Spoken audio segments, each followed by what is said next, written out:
Space में भारत की एक और बड़ी जीत, सूर्ययान हुआ लॉन्च। चांद के बाद अब सूरज पर गूंजेगा भारत की जय जयकार का नारा।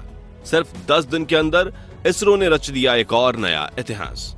लेकिन अब आगे सूर्ययान का सफर कैसा होगा, ये सूर्य तक कैसे पहुंचेगा और इस मिशन का भारत के लिए क्या महत्व है, ये सब कुछ हम आज आपको हमारी इस वीडियो में बताएंगे, इसलिए इसे अंत तक जरूर देखिएगा। साथ ही अगर आप चैनल पर नए हैं तो ऐसे ही इंफॉर्मेटिव वीडियोस रोज देखने के लिए सब्सक्राइब जरूर करें। दोस्तों, आज से 15 साल पहले साल 2008 में जब चंद्रयान 1 मिशन लॉन्च हुआ तो वो इसरो और पूरे भारत के लिए एक ऐतिहासिक पल था, क्योंकि वो भारत के तरफ से चांद पर भेजा गया इतिहास का पहला मिशन था। सेम वैसा ही मोमेंट इसरो ने हमें एक बार फिर से सेलिब्रेट करने के लिए दिया है, क्योंकि भारत का पहला सोलर मिशन, भारत का सूर्ययान यानी कि आदित्य L1 लॉन्च हो चुका है। जैसा कि इसरो का प्लान था कि यह मिशन आज 2 सितंबर के दिन श्रीहरिकोटा के सतीश धवन स्पेस सेंटर से सुबह 11:50 पर लॉन्च किया गया। और हमेशा की तरह इस बार भी इसरो ने अपने ऑफिशियल चैनल्स और फेसबुक पेज पर लॉन्च इवेंट की लाइव वीडियो स्ट्रीमिंग की, जिससे करोड़ों लोगों ने देखा और ये वो इस लॉन्च के गवाह बने। इस मिशन को इसरो ने अपने पोलर सैटेलाइट लॉन्च व्हीकल यानी कि PSLV C57 से लॉन्च किया, जिसमें PSLV एक्सेल रॉकेट का इस्तेमाल किया गया। आपको याद होगा, चंद्रयान 3 को लॉन्च करने के लिए इसरो ने LVM-3M4 रॉकेट का इस्तेमाल किया था, जो भारत का सबसे पावरफुल रॉकेट है और इसलिए इसे बाहुबली रॉकेट भी कहा जाता है। अब आपके मन में यह ख्याल आ रहा होगा कि सूर्ययान को इस रॉकेट से लॉन्च क्यों नहीं किया गया। असल में दोस्तों, इसका कारण यह है कि आदित्य L1 के लिए इतने पावरफुल रॉकेट की जरूरत ही नहीं थी, क्योंकि इसका वजन चंद्रयान 3 की तुलना में तकरीबन 3 गुना कम है। जहां चंद्रयान 3 का वजन 3900 किलो था, तो वहीं आदित्य L1 का टोटल लॉन्च मास सिर्फ 1475 किलो है और इसमें पेलोड का वजन तो सिर्फ 244 किलो ही है। इस वजन के स्पेसक्राफ्ट को पृथ्वी के ऑर्बिट तक पहुंचाने के लिए PSLV एक्सेल रॉकेट ही काफी है, क्योंकि इसकी कैपेसिटी 1750 किलो तक के पेलोड को स्पेस में पहुंचाने की है। वैसे वजन के अलावा इस मिशन का बजट भी चंद्रयान 3 से काफी कम है।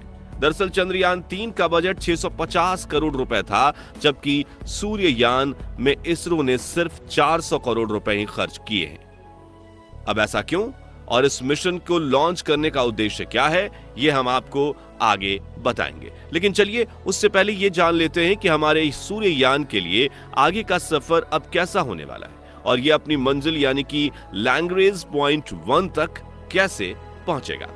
सबसे पहले आपको बता दें कि ये लैंग्रेज पॉइंट 1 होता क्या है। आसान शब्दों में अगर समझा जाए तो किसी भी 2 गुरुत्वाकर्षण पिंडों के बीच एक ऐसी जगह जहां जाने के बाद स्पेसक्राफ्ट को दोनों में से कोई भी पिंड अपनी तरफ आकर्षित ना करे या कहें अपनी तरफ नहीं खींचे, ऐसी जगह को लैंग्रेज पॉइंट 1 कहा जाता है। ये पॉइंट स्पेस के फ्री पार्किंग स्पॉट के रूप में जाने जाते हैं, जहां कोई भी सैटेलाइट या स्पेसक्राफ्ट जितने समय तक चाहे रह सकता है।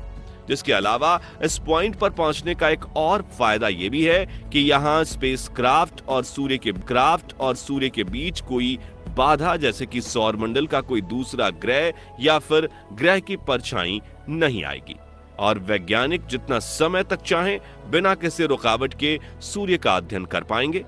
अब पृथ्वी और सूर्य की अगर बात करें तो इन दोनों के बीच लैंग्रेज पॉइंट 1 से लेकर लैंग्रेज पॉइंट 5 तक टोटल 5 पॉइंट्स हैं, जिन्हें शॉर्ट में L1, L2, L3, L4 और L5 कहा जाता है। हमारे आदित्य L1 मिशन का लक्ष्य L1 पॉइंट पर पहुंचना है, इसलिए हमने इसके नाम में भी L1 शब्द को शामिल किया है। यह पॉइंट पृथ्वी से 15 लाख किलोमीटर दूर है और यहां तक पहुंचने में इसे तकरीबन 4 महीने का समय लग जाएगा। अभी की बात करें तो लॉन्च होने के कुछ ही मिनट बाद आदित्य L1 पृथ्वी के वायुमंडल से बाहर निकलकर स्पेस में पहुंच गया था और फिलहाल यह पृथ्वी के एक लोअर ऑर्बिट में चक्कर लगा रहा है। प्लान के अनुसार ये पृथ्वी के कुल 4 ऑर्बिट करेगा, जिसमें हर एक चक्कर पूरा होने के बाद अगले ऑर्बिट का आकार बड़ा होता जाएगा। इसका मतलब यह है कि ऑर्बिट करते हुए आदित्य L1 पृथ्वी से दूर चला जाएगा। इसके बाद जैसे ही इसका चौथा ऑर्बिट पूरा होगा, इसरो वैज्ञानिक इसके इंजन को चालू करके इसे एक बूस्ट देंगे और यह पृथ्वी के ग्रेविटेशनल स्फीयर ऑफ इन्फ्लुएंस यानी SOI से बाहर निकल जाएगा।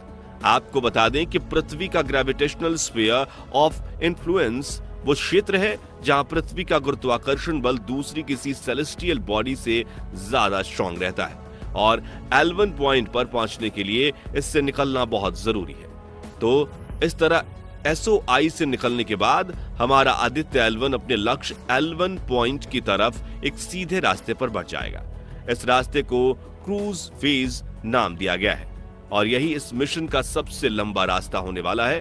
इसे तय करने के बाद आदित्य L1 यान को L1 पॉइंट के चारों तरफ घूमने वाले एक हेलो ऑर्बिट में स्थापित कर दिया जाएगा और यहीं से फिर इसका असली काम शुरू होगा, जो है सूर्य को ऑब्जर्व करना। देखिए दोस्तों, यह मिशन इसरो के पिछले सभी मिशंस से बिल्कुल अलग है। इसमें ना तो कोई लैंडर है और ना ही रोवर। आदित्य L1 एक तरह से ऑब्जर्वेटरी स्पेसक्राफ्ट है जिसका काम दूर से ही सूर्य का अध्ययन करना है और देखा जाए तो इस मिशन को करने का इसके अलावा कोई और ऑप्शन भी नहीं है, क्योंकि सूर्य की बाहरी तापमान 5600 डिग्री सेल्सियस के आसपास रहता है। ऐसे में यहां लैंड करना तो भूल ही जाइए, इसके ज्यादा करीब जाना भी मुमकिन नहीं है। और क्योंकि भारत का पहला सूर्य मिशन है ये, तो हमारे स्पेस सेक्टर के डेवलपमेंट के लिए भी ये बहुत ज्यादा महत्वपूर्ण हो जाता है। इसके अलावा साइंस और मानवता की दृष्टि से भी इस मिशन की महत्वता काफी ज्यादा है, क्योंकि आदित्य L1 इस मिशन में सूर्य से जुड़े कुछ ऐसे रहस्य सुलझाने वाला है जिनके जवाब वैज्ञानिक पिछले कई दशकों से ढूंढ रहे हैं। दरअसल इस मिशन का उद्देश्य सूर्य और इसकी एक्टिविटीज को बेहतर ढंग से समझना है, जिसमें सूर्य की सबसे बाहरी परत कोरोना कैसे बनती और बदलती है, ये इतनी गर्म कैसे होती है, इसमें विस्फोट क्यों होते हैं, सूर्य के चारों तरफ मौजूद छोटे छोटे पार्टिकल्स स्पेस को कैसे प्रभावित करते हैं, सूर्य का मैग्नेटिक फील्ड कैसे काम करता है और सोलर विंड कब, कैसे और क्यों बनती है।